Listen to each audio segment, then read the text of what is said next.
Hi, അപ്പൊ ഞങ്ങൾ നാട്ടിലായിരുന്നു. അപ്പൊ ഞങ്ങൾ തിരിച്ച് സലാലേക്ക് തന്നെ പോവാണ് കേട്ടോ. അതിനൊരു കുട്ടി വ്ളോഗാണത്. പിന്നെ സൗണ്ട് മാറിയതോർത്തിട്ടായിരിക്കും.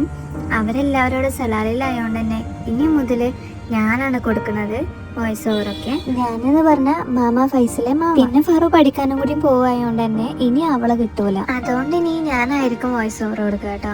ഒരു മാസത്തിന് വേണ്ടി നാട്ടിൽ പോയിട്ട് അപ്പൊ തിരിച്ച് സലാലേക്ക് തന്നെ പോവാണ്. ഫറും സനയും നേഹയും അവിടെ തന്നെയാണ് കേട്ടോ ഉള്ളത്. പിന്നെ എയർപോർട്ടിലേക്ക് വരുമ്പോൾ ഞങ്ങൾ ഒറ്റയ്ക്കായിരുന്നില്ല, കൂടെ 2 അതിഥികളും കൂടെ ഉണ്ടായിരുന്നു. പിന്നെ ഞങ്ങൾ എയർപോർട്ട് ലോഞ്ചിൽ കയറി ഫുഡ് കഴിച്ചു. അവിടുത്തെ കാഴ്ചകളാണ് നിങ്ങൾ ഇപ്പോൾ കണ്ടുകൊണ്ടിരിക്കുന്നത്. പാപ്പ അവിടുന്ന് ഇഡ്ഡലിയും സാമ്പാറൊക്കെ ഇട്ട് കഴിച്ചത്, കോഴിമുട്ടയും ഒക്കെ എടുത്ത് കഴിച്ചിരുന്നു. പക്ഷെ ഒന്നും ഇഷ്ടമായില്ല എന്ന് പറഞ്ഞു. അത്ര പോരാ അവിടുത്തെ ഫുഡ് എന്നാ പറഞ്ഞത്. പിന്നെ 2 പേരും പാടി ഇരുന്ന കളിയോടെ. ഫ്ലൈറ്റിൽ കയറാന്ന് പറയുന്ന കുടുന്ന് ഭയങ്കര താല്പര്യമുള്ള കാര്യമായോണ്ട് തന്നെ അവള് ഭയങ്കര പൊലിവിലായിരുന്നു. അങ്ങനെ ഫ്ലൈറ്റിൽ കയറുകയാണ്. ഫ്ലൈറ്റിന്റെ ഫ്രണ്ട് എങ്ങനെയാണ്?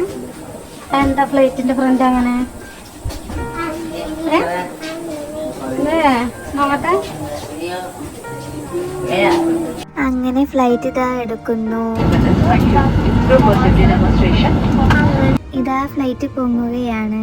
അങ്ങനെ കുടു പറഞ്ഞ പോലെ ആകാശത്തെത്തി. അങ്ങനെ ഉറങ്ങൽ മത്സരം തുടങ്ങി. First one Sinu, second one കുടു, പിന്നെ അങ്ങനെ എന്റെ പുതിയ ആപ്പിളി ഇറങ്ങി. അങ്ങനെ നമ്മൾ ലാൻഡ് ചെയ്തു. കുടുവിന്റെ ബുക്ക് പ്രദർശനം രംഗമാണ് കാണുന്നത്. നമ്മൾ വണ്ടിക്ക് വേണ്ടി വെയിറ്റ് ചെയ്ത് നിൽക്കണം കേട്ടോ. അങ്ങനെ ഞങ്ങളെ പിക്ക് ചെയ്തു. എന്നിട്ട് നമ്മളിതാ ലഗേജുകളൊക്കെ നമ്മൾ സെറ്റാക്കി ഇത് റൂമിലെത്തി. അപ്പോൾ ഇത്ര ഉള്ളൂ കേട്ടോ ഇന്നത്തെ വ്ളോഗ്. ബൈ.